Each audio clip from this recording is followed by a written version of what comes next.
Assalamualaikum warahmatullahi wabarakatuh. Salam dan bahagia. Pada kesempatan kali ini kami akan mempresentasikan hasil diskusi Ruang Kolaborasi Modul 1.4 Budaya Positif dengan menganalisis kasus. Kami didampingi oleh fasilitator Ibu Dr. Anda Marina Dwi Marti Sunarsiwi dan pengajar praktik Bapak Sukarjo Budi Satrio SPD. Kami kelas 7A kelompok 3 dengan anggota 1 Bapak Sigit Prihandoko SPD dari SMP Negeri 3 Bandar, 2 Ibu Dina Sukma Miranti SPD dari SMP Negeri 1 Subah, dan yang ketiga Siti Turipah SPD SD dari SDN Kluweh 1. Kasus 1. Guru matematika dan wali kelas 8 Ibu Santi sakit sehingga tidak dapat masuk dan mengajar. Akhirnya dicarikan guru pengganti, Ibu Eni. Ibu Eni baru 2 tahun menjadi guru SMP. Beberapa murid perempuan, Vivi dan Natali, mengetahui hal ini dan mulai menggunakan kesempatan dan bersikap seenaknya, tertawa dan tidak mengindahkan kehadiran Ibu Eni. Ibu Eni mencoba menyapa Vivi dan Natali dengan ramah, sambil mengingatkan mereka untuk tetap fokus pada pengerjaan tugas. Ayolah, tugasnya dikerjakan. Nanti ibu ditegur Bapak Kepala Sekolah kalau kalian tidak kerjakan tugas. Tolong bantu ibu ya. Namun Vivi dan Natali malah jadi tertawa. Ah ibu, santai aja bu. Mereka tetap tidak mengerjakan tugas dan malah mengobrol. Keesokan harinya, Ibu Santi memanggil Vivi dan Natali serta menanyakan tentang laporan Ibu Eni. Ibu Santi menanyakan apakah mereka bersedia melakukan memperbaiki permasalahan yang ada. Vivi dan Natali sempat ragu-ragu dan membela diri, namun pada akhirnya mengatakan akan meminta maaf. Ibu Santi menanggapi bahwa tindakan itu boleh saja dilakukan bila mereka sungguh-sungguh ingin minta maaf. Namun Ibu Santi menanyakan kembali apa yang mereka bisa lakukan untuk menggantikan rasa tidak hormat Ibu Santi. Baik Vivi maupun Natali mengakui bahwa perilaku mereka tidak sesuai dengan keyakinan kelas. Ibu Santi melanjutkan kembali apa yang akan mereka lakukan untuk memperbaiki masalah. Apakah ada gagasan? Setelah berpikir sejenak, Natali dan Vivi mengusulkan bagaimana kalau mereka mengadakan sebuah diskusi kelompok dengan teman-teman sekelasnya. Tema yang mereka pilih adalah penerapan keyakinan kelas, terutama tentang sikap saling menghormati dan bagaimana penerapannya di kehidupan sehari-hari di sekolah. Usulan kedua adalah mengirim email kepada Ibu Eni tentang gagasan mereka tersebut. Mereka pun memberitahu Ibu Eni bahwa mereka telah memberitahu kepala sekolah, Pak Hasan, bila lain waktu ada ketiadaan guru, maka mereka akan mengusulkan Ibu Eni sebagai guru pengganti.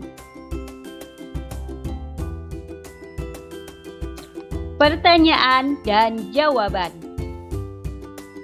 Dalam kasus di atas, langkah-langkah restitusi apa saja yang sudah dijalankan oleh Ibu Santi? Langkah-langkah restitusi yang dijalankan oleh Ibu Santi antara lain: A. Menstabilkan identitas dengan memanggil Vivi dan Natali mengkonfirmasi tentang laporan Ibu Eni.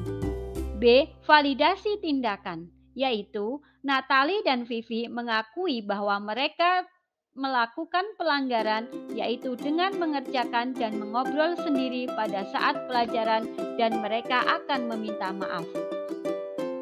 Divalidasi oleh Bu Santi, meminta maaf boleh dilakukan apabila mereka bersungguh-sungguh untuk meminta maaf. C. Menanyakan keyakinan. Bu Santi menanyakan rencana apa yang akan dilakukan sebagai wujud permintaan maaf. Vivi dan Natalie mengakui bahwa perilaku mereka tidak sesuai dengan keyakinan kelas dan mereka mempunyai 2 usulan sebagai bukti kesungguhan dalam meminta maaf. Pertanyaan kedua, menurut Anda, apakah restitusi yang diusulkan Vivi dan Natalie sudah sesuai dengan pelanggaran yang telah dibuat? Apakah langkah-langkah restitusi yang telah diusulkan mereka? Restitusi yang diusulkan Vivi dan Natalie sudah sesuai dengan pelanggaran yang dibuat. Langkah-langkah restitusi yang telah diusulkan mereka antara lain: A. Diskusi kelompok dengan teman tentang penerapan keyakinan kelas, sikap saling menghormati dan penerapannya di kehidupan sehari-hari di sekolah. B. Mengirim email kepada Ibu Eni bahwa mereka telah memberitahu kepala sekolah, Pak Hasan, bahwa apabila lain waktu ada ketiadaan guru, maka mereka akan mengusulkan Ibu Eni sebagai guru pengganti. Dalam kasus di atas, posisi apakah yang telah diambil oleh Ibu Eni dalam menangani Vivi dan Natalie? Jelaskan jawaban Anda. Posisi yang diambil oleh Ibu Eni adalah pembuat rasa bersalah dengan indikator kalimat penguat, "Ayolah, tugasnya dikerjakan. Nanti ibu ditegur bapak kepala sekolah kalau kalian tidak kerjakan tugas. Tolong bantu ibu ya." Pertanyaan keempat, jika Anda adalah Pak Hasan, bagaimana Anda menyikapi langkah yang ditempuh oleh Ibu Santi? Jika saya Pak Hasan, maka saya setuju dan mendukung karena langkah yang ditempuh Bu Santi terhadap Vivi dan Natalie sudah sesuai dengan langkah-langkah restitusi. Kasus 2. Sabrina hari itu bangun terlambat dan terburu-buru sampai di sekolah. Dia pun akhirnya sampai di gerbang sekolah, tapi baru menyadari kalau tidak menggunakan sepatu hitam seperti tertera di peraturan sekolah.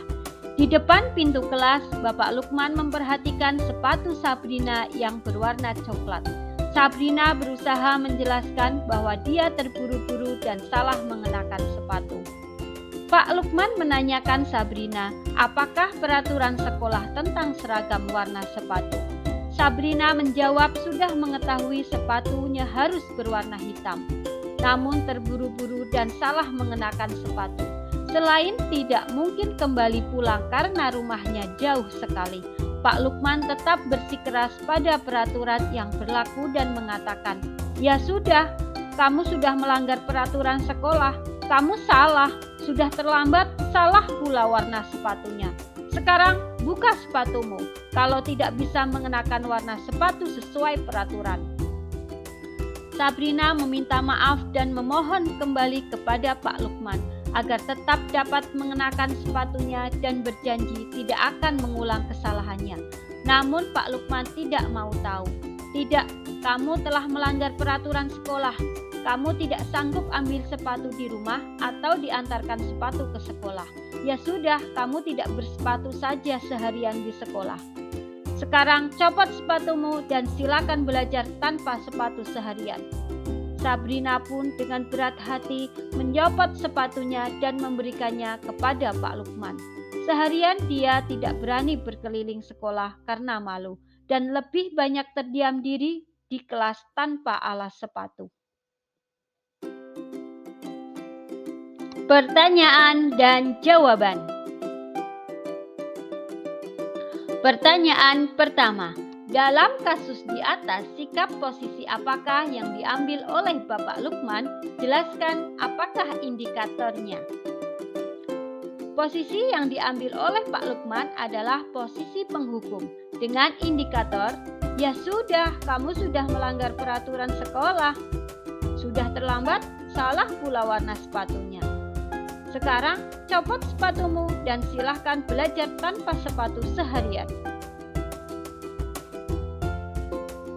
Bila Bapak Lukman mengambil posisi seorang manajer, kira-kira apa yang akan dikatakannya?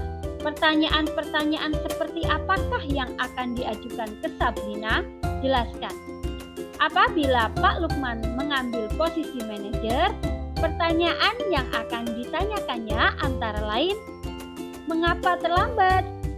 Mengapa warna sepatu tidak sesuai peraturan sekolah? Menanyakan keyakinan kelas tentang peraturan sekolah, lalu bertanya, jika kamu meyakini, apakah kamu bersedia memperbaikinya?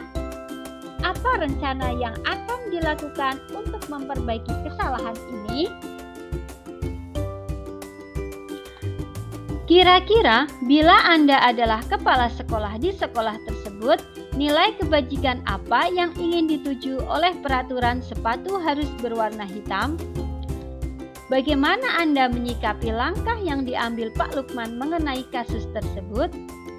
Apabila menjadi kepala sekolah di sekolah tersebut, maka nilai kebajikan yang ingin dituju antara lain kedisiplinan, menghormati, dan tidak diskriminatif. Bagaimana menyikapi langkah yang diambil Pak Lukman?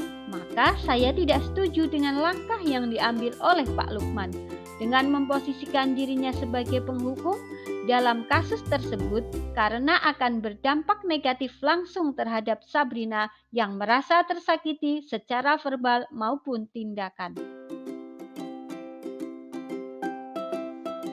Kasus ketiga.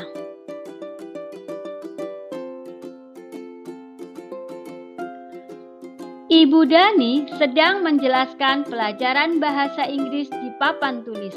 Namun beliau memperhatikan bahwa Fajar malah tidur-tiduran dan tampak acuh tak acuh pada pelajarannya. Fajar, coba jawab pertanyaan nomor 3. Maju ke depan dan kerjakan di papan tulis. Fajar pun tampak malas-malasan maju ke depan. Dan sesampai di depan papan tulis, Fajar pun hanya diam terpaku sambil memegang buku bahasa Inggrisnya dan memainkan spidol di tangannya. Ayo Fajar, makanya jangan tidur-tiduran. Lain kali perhatikan. Sudah sana, duduk kembali. Kira-kira siapa yang bisa? Fajar pun kembali duduk di bangkunya. Hal seperti ini sudah seringkali terjadi pada Fajar.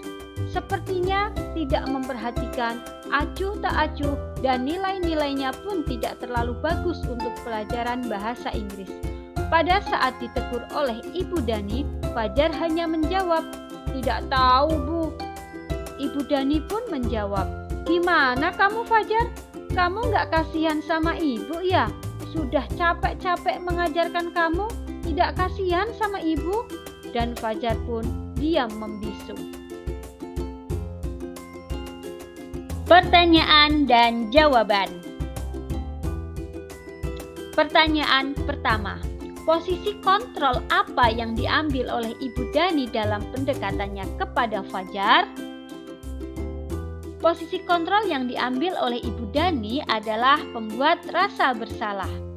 Pertanyaan kedua, membaca sikap Fajar, kira-kira kebutuhan apa yang diperlukan oleh Fajar? Kebutuhan yang diperlukan oleh Fajar adalah kebutuhan pengakuan atas kemampuannya. Dan yang kedua adalah kebutuhan merasa senang. Fajar tidak bisa konsentrasi di saat mengerjakan hal yang tidak disenangi sehingga ia bertingkah laku acuh tak acuh saat disuruh mengerjakan soal di depan kelas. Pertanyaan ketiga. Bila mana Ibu Dani mengambil posisi pemantau, apa yang akan dilakukan atau dikatakan olehnya? Pertanyaan-pertanyaan seperti apa yang akan diajukan? Jelaskan. Pertanyaan Ibu Dani bila mengambil posisi sebagai pemantau antara lain, Fajar, tahukah kamu ini pelajaran apa? Apa kamu sudah mengerti konsekuensi dalam mengikuti pelajaran bahasa Inggris? Sebagai konsekuensi, kamu harus menyelesaikan tugas yang tertinggal saat jam istirahat ya. Pertanyaan keempat. Apabila Anda adalah kepala sekolah di sana dan mengetahui hal ini, bagaimana tindak lanjut Anda? Tindak lanjut bila di posisi sebagai kepala sekolah antara lain, memanggil Ibu Dani untuk melakukan pendekatan kepada Fajar dengan menggunakan posisi sebagai manajer. Kasus 4. Anto dan Dino sedang bermain bersama di lapangan basket dan tiba-tiba terlibat dalam sebuah pertengkaran adu mulut. Dino pun menjadi emosi dan mengadakan kontak fisik, menarik kemeja Anto dengan kasar sampai 3 kancingnya terlepas. Pada saat itu, guru piket langsung melerai mereka dan membawa mereka ke ruang kepala sekolah. Ibu kepala sekolah, Ibu Suti, menanyakan Dino tentang keyakinan sekolah yang telah disepakati. Ibu Suti melanjutkan bertanya apakah Dino bersedia memperbaiki kesalahan yang telah dilakukan terhadap Anto. Dino pun mengangguk. Kemudian Ibu Suti balik bertanya kepada Anto, hal apa yang bisa dilakukan untuk memperbaiki masalah? Anto menjawab, saya perlu kancing saya diperbaiki, Bu. Ibu saya akan sangat marah kalau melihat kancing baju saya sampai copot 3 kancing begini. Ibu Suti pun kembali bertanya ke Dino, apakah yang akan dia lakukan untuk menggantikan 3 kancing Anto yang terlepas? Dino berpikir sejenak, namun menjawab, wah nggak tahu Bu, saya lem kembali mungkin ya Bu. Ibu Suti berpikir sebentar dan menanggapi, kalau dilem akan mudah terlepas kembali Dino. Bagaimana kalau kamu menjahitkan saja? Bersediakah kamu? Dino tampak ragu-ragu dan menanggapi, menjahit? Mana saya tahu bagaimana menjahit Bu? Ibu Suti meneruskan, apakah kamu bersedia belajar menjahit? Dino berpikir sejenak, memandang ke meja Anto dan menanggapi, yang mengajari saya siapa Bu? Dengan cepat Ibu Suti menjawab, Pak Irfan, guru tata busana. Dino kembali diam sejenak, memandang ke meja Anto yang tanpa kancing. Akhirnya Anto mengangguk tanpa menyetujui dan sepanjang siang itu Anto belajar menjahit dan memperbaiki kemeja Anto. Terakhir kali terlihat kedua anak laki-laki tersebut, Anto dan Dino, pada jam pulang sekolah. Mereka sudah bercengkerama dan bersenda gurau kembali. Pertanyaan dan jawaban. Pertanyaan pertama, posisi kontrol apa yang telah dipraktikkan oleh kepala sekolah Ibu Suti? Hal-hal apa saja yang dilakukannya sehingga Anda berkesimpulan demikian? Posisi yang diambil oleh Ibu Suti adalah posisi manajer karena hal-hal yang dilakukannya antara lain 1. Menanyakan Dino tentang keyakinan sekolah yang telah disepakati. 2. Menanyakan apakah Dino bersedia memperbaiki kesalahan yang telah dilakukan kepada Anto. 3. Menanyakan kepada Anto hal apakah yang bisa dilakukan Dino untuk memperbaiki kesalahannya. Dan yang keempat, Dino belajar menjahit dan memperbaiki kemeja Anto sebagai solusi dan bentuk tanggung jawab atas kesalahannya. Pertanyaan kedua, dalam kasus tersebut, bagaimana Dino dikuatkan, bagaimana Anto dikuatkan oleh Ibu Suti? Bentuk penguatan kepada Dino adalah Ibu Suti menanyakan kesepakatan kelas kepada Dino, kemudian menanyakan kesediaan memperbaiki kesalahan yang telah dilakukan kepada Anto, dan memberikan solusi untuk belajar menjahit kepada Pak Irfan untuk mengganti 3 kancing baju Anto yang lepas. Bentuk penguatan kepada Anto adalah Ibu Suti menanyakan kepada Anto hal apa saja yang bisa dilakukan Dino untuk memperbaiki kesalahannya. Pertanyaan ketiga, kira-kira nilai-nilai kebajikan atau keyakinan sekolah apa yang dituju dalam kasus tersebut? Jelaskan. Nilai-nilai kebajikan antara lain menghormati, kepedulian, dan tanggung jawab. Menghormati, kami meyakini bahwa sangat penting untuk menghormati semua orang dan barang milik orang lain. Kepedulian, Kami meyakini bahwa sangat penting untuk merasa diterima pada suatu kelompok dan saling peduli satu dengan yang lain. Tanggung jawab. Kami meyakini bahwa sangat penting untuk mengerjakan segala pekerjaan atau melaksanakan kegiatan yang telah ditugaskan.